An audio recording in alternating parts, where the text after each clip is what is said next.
Hello मेरे प्यारे दोस्तों, तो आपका स्वागत है अपने YouTube channel AD Jharkhand classes में। और आज का जो क्लास है झारखंड आरक्षी प्रतियोगिता परीक्षा 2024 के लिए, ये क्लास 3 है। और आज हम लोग देखने वाले हैं हिंदी भाषा और वर्णमाला का प्रैक्टिस सेट, यानी कि इसमें हम लोग क्वेश्चंस करेंगे और जल्द ही टेस्ट सीरीज 1 से 2 दिन के अंदर टेस्ट सीरीज चलाए जाएंगे। और टोटल टेस्ट आपका यहाँ 55 टेस्ट होगा, ठीक है। तो एडी झारखंड क्लासेस के साथ जुड़े और टोटल फ्री ऑफ कॉस्ट यहाँ आप कोर्स पा सकते हैं, टेस्ट पा सकते हैं। जेपीएससी, नागपुरी पेपर 2 हिंदी और खोटा सारे अवेलेबल है। जैसे सीजीएल का भी हिंदी, नागपुरी और खोटा पेपर 2 अवेलेबल है। सारे एडी क्लासेस ऐप पर है, ज्वाइन करें। सबसे पहले आप क्लास देखें, देन उसके बाद आप ज्वाइन करें। तो चलिए इस क्लास को चलते हैं और हम लोग हिंदी भाषा और वर्णमाला का प्रैक्टिस करें। पहला प्रश्न है, अपभ्रंश भाषा का काल इनमें से क्या है? ऑप्शन नंबर सी हो जाएगा 500 ईस्वी पूर्व से 1000 ईस्वी तक। नेक्स्ट है दूसरा नंबर प्रश्न, हिंदी भाषा का प्रारंभ कब से माना जाता है? तो 1000 ईस्वी से माना जाता है। नेक्स्ट चलते हैं, ऋग्वेद में किस भाषा का प्रयोग हुआ है? ऋग्वेद में किस भाषा का प्रयोग हुआ है भाई? तो वैदिक संस्कृति भाषा का प्रयोग हुआ है। Option number B. चलिए अगले क्वेश्चन की ओर चलते हैं हम लोग। अपभ्रंश के भेद नागर, उपनागर व ब्राचड़ किसने दिए हैं? तो ये किसने दिए हैं? ऑप्शन नंबर डी, मार्कंडेय ने दिए हैं। नेक्स्ट है फिफ्थ नंबर प्रश्न, दक्षिण भारत की भाषाएं किस परिवार की हैं? तो द्रविड़ परिवार की हैं, है ना। Option number A. अगला प्रश्न है 6 नंबर प्रश्न, निम्न भाषाओं के कालक्रम के अनुसार कौन सा सही है? तो आप इसे याद रखेंगे। 6 का हो जाएगा ए, संस्कृत, पाली, प्राकृत और अपभ्रंश, यानी कि एस्पा आप याद रखेंगे, एस्पा, ठीक है।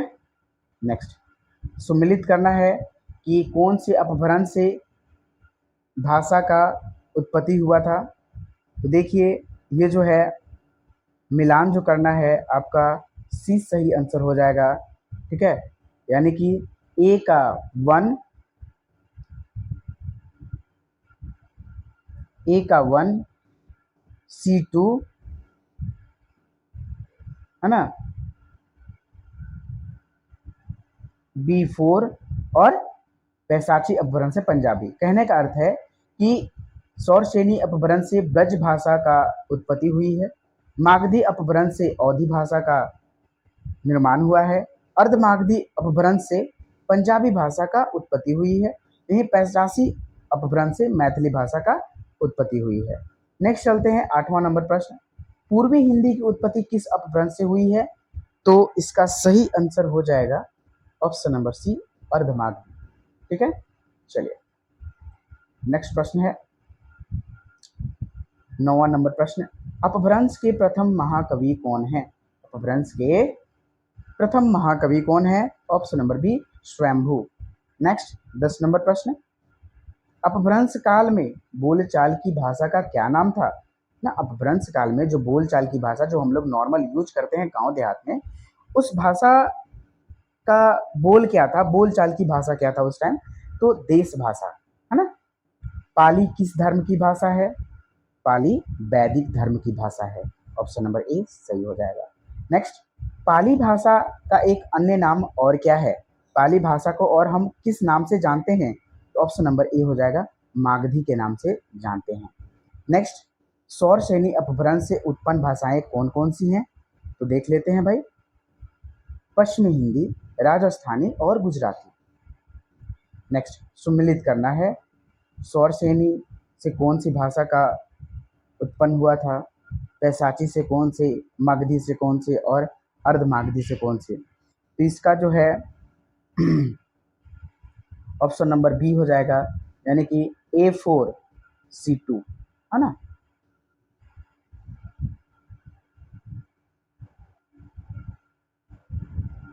ठीक है, यानी कि सौरसेनी अपभ्रंश से आपका राजस्थानी भाषा की उत्पत्ति हुई थी।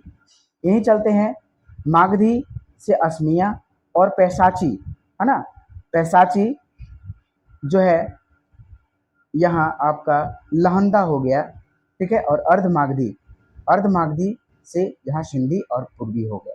ठीक है, तो इतने सारे यहाँ से भाषा उत्पन्न होती। रामचरितमानस किस भाषा में लिखी गई है? तो रामचरितमानस जो है कौन सी भाषा में लिखी गई है? अवधी भाषा में लिखी गई है। नेक्स्ट चलते हैं, अपभ्रंश की उत्तरकालीन अवस्था का नाम क्या है? अपभ्रंश की उत्तरकालीन अवस्था का नाम क्या है? 16 नंबर प्रश्न, ऑप्शन नंबर डी हो जाएगा अवहट। नेक्स्ट 17 नंबर प्रश्न, अपभ्रंश और पुरानी हिंदी के मध्य का समय कहा जाता है? तो अपभ्रंश और पुरानी हिंदी के मध्य का जो समय को कहा जाता है उसे क्या कहा जाता है? संक्रांति काल। ठीक है, ऑप्शन नंबर सी। 18 नंबर प्रश्न है, हिंदी के अंतर्गत कुल कितनी बोलियां होती हैं? तो हिंदी के अंतर्गत कुल 17 बोलियां होती हैं, ऑप्शन नंबर सी सही होगा। नेक्स्ट चलते हैं, अगला प्रश्न है 19 नंबर प्रश्न, बिहारी, बंगला, उड़िया और असमिया भाषाओं का उद्भव किस अपभ्रंश से हुआ है? ये आप नोट डाउन कर लेंगे, ये बहुत ही वीवीआई है। ये सब प्रश्न जो है बार बार पूछे जाते हैं। ठीक है,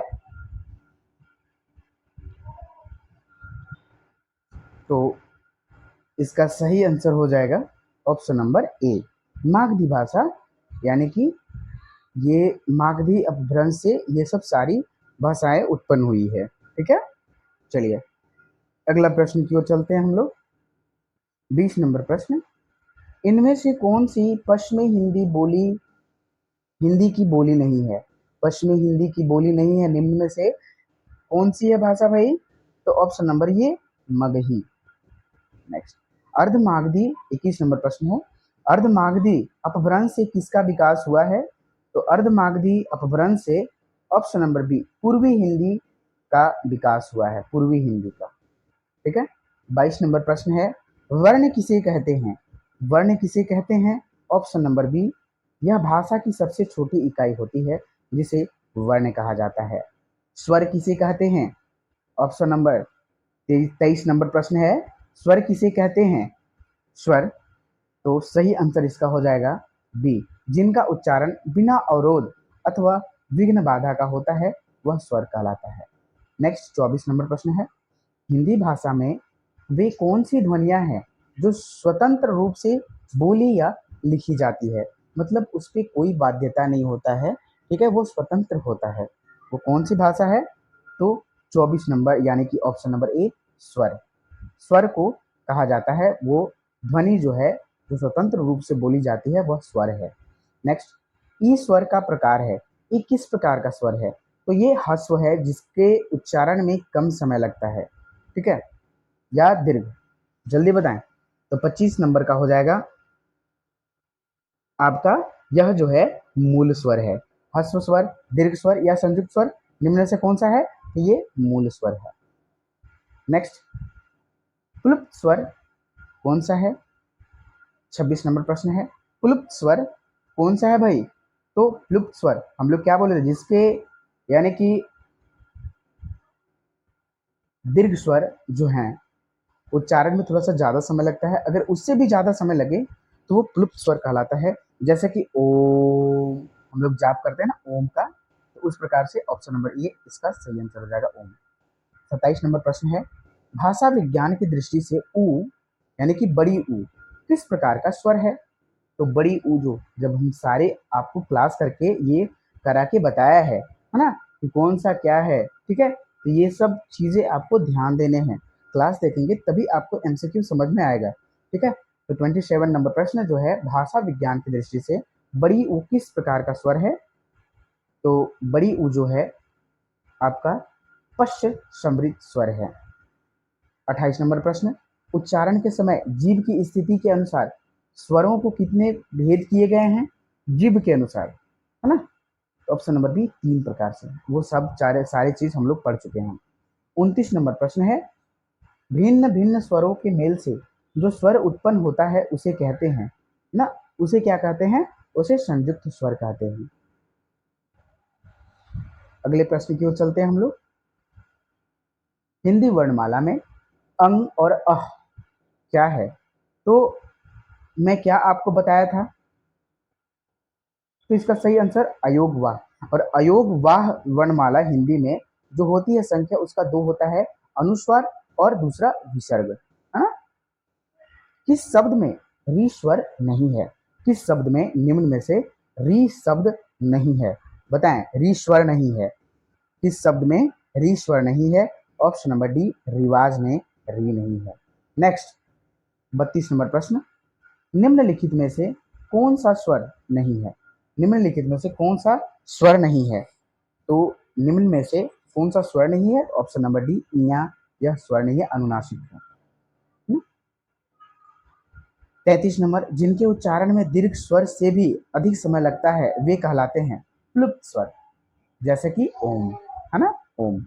नेक्स्ट 34 नंबर प्रश्न, च, छ, ज, झ, इया का उच्चारण क्या चीज से होता है?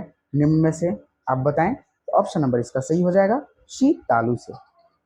35 नंबर प्रश्न, चवर्ग का उच्चारण मुंह के किस भाग से होता है? तो चवर्ग का उच्चारण मुंह के किस भाग से होता है? ऑप्शन नंबर डी, तालु से। ठीक है, तालु से होता है ना, तालु से होता है। किससे होता है? तालु से होता है। निम्न में से कौन सा संयुक्त व्यंजन है? निम्न में से कौन सा संयुक्त व्यंजन है? तो ऑप्शन नंबर इसका डी हो जाएगा, ज्ञ। ठीक है, और ये क्या क्या चीज से मिलकर बना है, आप कमेंट सेक्शन में जरूर कमेंट करें, क्योंकि मैं कल ही की क्लास में ये बताया हूँ, क्लास 2 में। अगर क्लास 2 आपने नहीं देखा है तो आप सारे देख लें, आपको सारी चीज यहाँ पता चल जाएगा। निम्नलिखित में से दंत ओष्ठ ध्वनियां हैं, तो यानी कि निम्न में से ऐसा कौन सा ध्वनि है जो दांत और ओठ दोनों की सहायता से बोला जाता है? ठीक है, तो इसका सही आंसर जो हो जाएगा ऑप्शन नंबर डी, व और फ। व और फ, दांत और ओठ दोनों मिलकर ये बोलते हैं। ठीक है, स्वर किसका भेद है? 38 नंबर प्रश्न का है, स्वर किसका भेद है? तो वर्ण का भेद जो है स्वर है। मात्रा के आधार पर स्वर कितने प्रकार के होते हैं? मात्रा के आधार पर स्वर जो है ऑप्शन नंबर बी, 3 प्रकार के होते हैं। ठीक है, चलिए 40 नंबर प्रश्न है, हिंदी भाषा में ह्रस्व स्वरों की संख्या कितनी है? हिंदी भाषा में ह्रस्व स्वर की संख्या कितनी है? 4 है। ठीक है, 41 नंबर प्रश्न, उच्चारण स्थान की दृष्टि से कौन सा विकल्प शुद्ध है ना, उच्चारण जो उच्चारण करने पर है, जो कौन सा विकल्प निम्न में से वो शुद्ध है और अच्छे से बोला जाता है? तो श, ये दंत से बोला जाता है, श। ए तथा ए वर्ण क्या कहलाते हैं? ए तथा ए वर्ण यह क्या कहलाते हैं? ऑप्शन नंबर हो जाएगा, ऑप्शन नंबर इसका सी, कंठ तालव्य कहलाता है ये। ठीक है, कंठ तालव्य। निम्नलिखित में से कौन सा वर्ण अंतस्थ नहीं है ना, क्योंकि अंतस्थ वर्ण हम लोग कल पढ़े थे। ठीक है, कौन कौन सा था वो आप कमेंट सेक्शन में करेंगे, और मैं अभी इसका बताता हूँ, ऑप्शन नंबर बी, ये अंतस्थ नहीं है। तो य, र, ल, व, ये 4 अंतस्थ व्यंजन होता है। 44 नंबर प्रश्न जो है, वे ध्वनियाँ जो स्वर की सहायता के बिना उच्चारित नहीं हो सकती वह क्या कहलाता है? व्यंजन कहलाता है। नेक्स्ट 45 नंबर प्रश्न, तालाबी श वर्ण यानी कि मूर्धन स वर्ण, 45 नंबर प्रश्न है, मूर्धन स वर्ण क्या है भाई? तो यह केवल संस्कृत शब्दों में ही उपयोग होता है और यूज होता है। 46 नंबर प्रश्न, निम्नलिखित ध्वनियों की निर्दिष्ट विशेषताओं में से कौन सा अशुद्ध है? तो कौन सा अशुद्ध है? ये त अल्प प्रांत दंत है, ये अशुद्ध है। 47 नंबर प्रश्न, दांत और जीभ के स्पर्श से बोले जाने वाली वर्ण को क्या कहा जाता है? तो क्या कहा जाता है? ऑप्शन नंबर डी, दंत कहा जाता है। दांत और जीभ, है ना, दांत और जीभ से जो होता है उसको क्या कहते हैं? दंत कहा जाता है। आयोगवाह कहा जाता है किसे? आयोगवाह जो अनुस्वार और विसर्ग कहा जाता है, लेकिन इसमें, है ना, इसमें किसे कहा जाता है? तो ऑप्शन नंबर बी, अनुस्वार और विसर्ग को देखिए, ऑप्शन नंबर ये सही है। ठीक है, नेक्स्ट 49 नंबर प्रश्न, प्रत्येक वर्ग का दूसरा और चौथा वर्ण क्या कहलाता है? दूसरा मैंने कोड कल बताया था। ठीक है, तो ये जो 2 और 4 किसका कोड है? 2 और 4 ये महाप्राण का कोड है। अल्प प्राण का कोड आप कमेंट सेक्शन में कमेंट करेंगे जरूर। निम्नलिखित वर्णों में से पंचम अक्षर कौन सा है? पंचम अक्षर कौन सा है? तो पंचम अक्षर कौन कौन सा है भाई? ऑप्शन नंबर डी म। ठीक है। 51 नंबर प्रश्न है, निम्नलिखित में से महाप्राण व्यंजन कौन से हैं? महाप्राण कोड क्या है? 2 4। ठीक है, महाप्राण याद रखेंगे तो ऑप्शन नंबर इसका सही हो जाएगा बी ख, यानी कि क ख दूसरा है सब। देखिए सारा दूसरा है। चलिए नेक्स्ट, हिंदी भाषा में स्पर्श व्यंजनों की संख्या कितनी है? 52 नंबर प्रश्न, ऑप्शन नंबर डी 25 है। ठीक है। चलिए नेक्स्ट, 53 नंबर प्रश्न, न वर्ण का उच्चारण स्थान क्या है? तो न वर्ण का उच्चारण जो है ये दंत और नासिका से किया जाता है। 54 नंबर प्रश्न, दिए गए विकल्पों में समृद्ध स्वर का उदाहरण है। समृद्ध स्वर का उदाहरण जो है क्या है? ऑप्शन नंबर ए, यानी कि बड़ी ई की मात्रा। 55 नंबर प्रश्न, निम्नलिखित में से च तथा त कौन से वर्ण हैं? च तथा त कौन से वर्ण हैं? तो ऑप्शन नंबर बी अघोष वर्ण है। 56 नंबर प्रश्न, निम्नलिखित में से कौन सा वर्ण महाप्राण का उदाहरण है? महाप्राण का उदाहरण कौन सा है? तो यह भ है। ठीक है। नेक्स्ट 57 नंबर प्रश्न, निम्नलिखित में से वर्तस्य व्यंजन कौन सा है? ऑप्शन नंबर डी ये सभी होगा, न र ल। हम लोग 3 कल पढ़े थे। 58 और ये लास्ट प्रश्न है। ठीक है। और ये पढ़ने से मैं बता दूं पहले कि आपको ये टेस्ट कैसा लगा, प्रैक्टिस सेट कैसा लगा, और टेस्ट सीरीज जैसे कि टेस्ट सीरीज हिंदी और जीके पेपर 2 का अलग और मैथ का अलग आएगा। ठीक है, टेस्ट सीरीज कैसा लगेगा वो भी आप बताइएगा। किस क्रम में स्पर्श तथा नासकीय व्यंजन नहीं है? ऑप्शन नंबर सी य र तालाबी स और ह में। तो दोस्तों इसी प्रकार के क्लास पाने के लिए एडी झारखंड क्लासेस के साथ जुड़े, और आगे का जो क्लास होगा व्याकरण से होगा, और क्लास का जो होगा हिंदी व्याकरण से होंगे। सारे हम लोग व्याकरण पढ़ेंगे, फिर उसका हम लोग एमसीक्यू करेंगे। ठीक है। चलिए धन्यवाद वॉचिंग फॉर दिस वीडियो। जय हिंद जय।